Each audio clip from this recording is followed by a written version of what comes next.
कैसे हैं दोस्तों। बहुत अच्छा लगा मुझे सभी वीडियो पे और स्मार्ट स्टडी में आपका स्वागत है दोस्तों। बहुत ही ज़्यादा प्यार और सत्कार मिल रहे हैं दोस्तों, बहुत अच्छा लग रहा है। इस मेरे नए चैनल पे मैं कहना चाहूँगा दोस्तों कि जितना हो सके भरपूर प्यार दीजिए और आपका सपोर्ट रहेगा और मैं आपको हर चीज़ नई नई चीज़ें देना स्टार्ट करूँगा। तो दोस्तों जितना हो सके जो हमारे दोस्त नए हैं वो एक बार लाइक सब्सक्राइब कर दे कि हमारी सभी वीडियो आपके पास पहुंच जाए। दोस्तों आज हम लेके आए हैं दिल्ली सल्तनत की जानकारी। दिल्ली सल्तनत की जानकारी दोस्तों ये सबसे महत्वपूर्ण है और ये पेपर में आता ही आता है कि कौन सा वंश कब दिल्ली पर शासन किया था। चलिए दोस्तों कहीं नहीं जाना है, दिल्ली सल्तनत पढ़ना है स्मार्ट स्टडी में। ओके दोस्तों, तो चलिए सबसे पहले हम बात करते हैं गुलाम वंश की। गुलाम वंश आया था दिल्ली में, उसके बाद खिलजी वंश आया, फिर तुगलक वंश आया, फिर सैयद वंश आया, फिर लोधी वंश आया। तो सबसे पहले हम जानेंगे गुलाम वंश के बारे में दोस्तों कि गुलाम वंश में कौन कौन से राजा हुए और कब उनका शासनकाल था। तो चलिए दोस्तों इसके बारे में जानते हैं कि गुलाम वंश किसके किसके शासनकाल में हुआ। गुलाम वंश का इतिहास, चलिए दोस्तों इसके बारे में जानते हैं थोड़ा कि गुलाम वंश के इतिहास में क्या क्या चीजें आपके लिए सबसे ज्यादा महत्वपूर्ण और इंपॉर्टेंट है। चल गुलाम वंश के इतिहास में सबसे पहले तो गुलाम वंश इतिहास में एक महत्वपूर्ण वंश है, बिल्कुल बात सही है।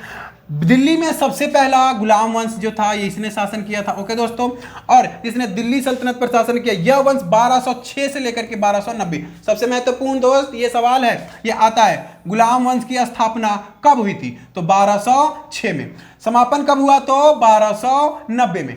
और इसके दौरान कई महत्वपूर्ण घटनाएं भी हुई थी। तो चलिए गुलाम वंश की उत्पत्ति की जानकारी के बारे में बात करते हैं दोस्तों कि इसकी उत्पत्ति कब हुई थी। बहुत ही ज्यादा महत्वपूर्ण, ये पता है क्या किया गया हुआ है दोस्तों, आपके लिए पीपीटी बना दिया गया हुआ है जिससे आपका सबसे ज्यादा महत्वपूर्ण हो और समय बचे। ओके दोस्तों, गुलाम वंश की उत्पत्ति तुर्की सैनिकों ने की थी। कितने की थी, तुर्की सैनिकों ने की थी, जो मोहम्मद गौरी के साथ कहाँ आए थे, किसके साथ आए थे, मोहम्मद गौरी के साथ कहाँ आए थे, भारत आए थे। कौन आए थे, तो तुर्की के लोग। कहाँ के लोग, तुर्की के लोग। ओके दोस्तों, इन सैनिकों को गुलाम कहा जाता था, यानी जो सैनिक आए हुए थे किसके साथ, हाँ मोहम्मद गौरी के साथ। कहाँ आए थे, भारत आए थे, तो वो एक प्रकार के गुलाम थे। ओके दोस्तों चलिए, गुलाम का जिसका अर्थ होता है दास।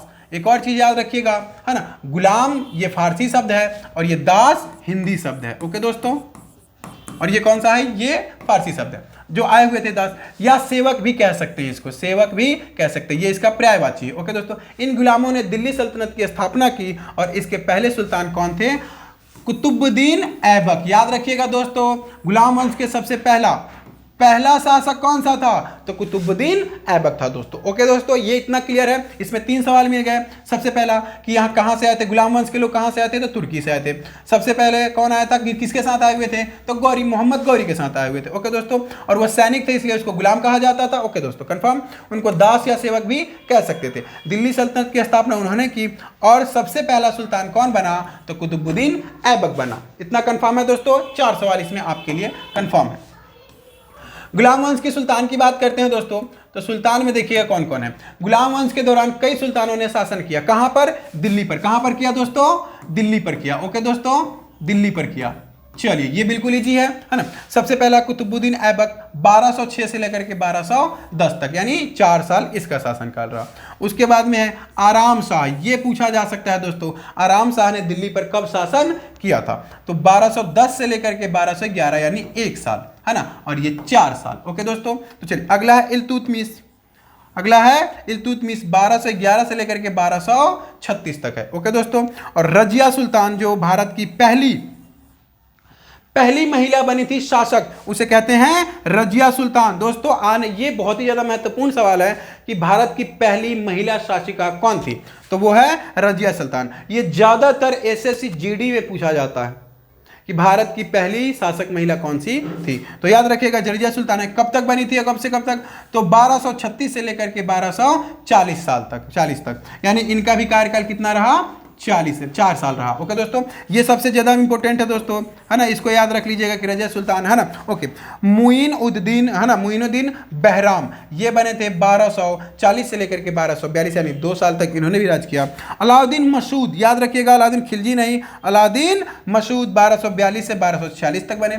ये सब के सब गुलाम वंश के हैं। ओके दोस्तों, सबसे महत्वपूर्ण इसमें रजिया सुल्तान का है ना, और अलाउद्दीन मसूद का। इसमें ना कंफ्यूजन दे देते हैं दोस्तों, अलाउद्दीन खिलजी की बात नहीं हो रही है, अलाउद्दीन मसूद की बात हो रही है। ओके दोस्तों, अगले हमारे नासिर उद्दीन मसूद, ये 1240 से लेकर के 1266 तक ये क्या बने हुए थे दोस्तों, तो ये शासक बने हुए थे। कहाँ के, तो दिल्ली के। सबसे महत्वपूर्ण आपको बता ही दिया हूं मैं कि कौन कौन है। ओके दोस्तों, आगे देखिएगा, आगे है 7वां है नासिर उद्दीन मसूद, यानी 40 से 64 तक, याद दिख रहेगा। 1246 से लेकर के 1266 तक कौन सा था, नासिर उद्दीन महमूद। अब महमूद गजनी की बात नहीं हो रही है दोस्तों। अगला बलबन शासनकाल, याद रखिएगा दोस्तों 8वां। बलबन ने कब तक से कब तक राज किया, 1266 से 1287 तक बलबन ने किया था।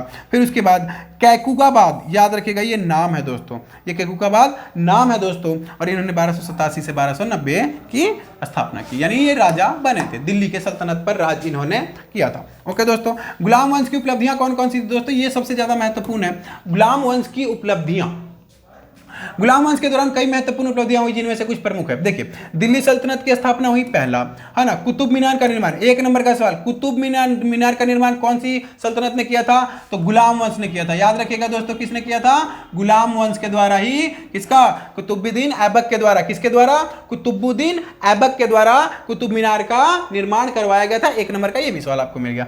दिल्ली के लाल किले का निर्माण भी गुलाम वंश के द्वारा ही करवाया गया था। ओके दोस्तों, याद रखिएगा।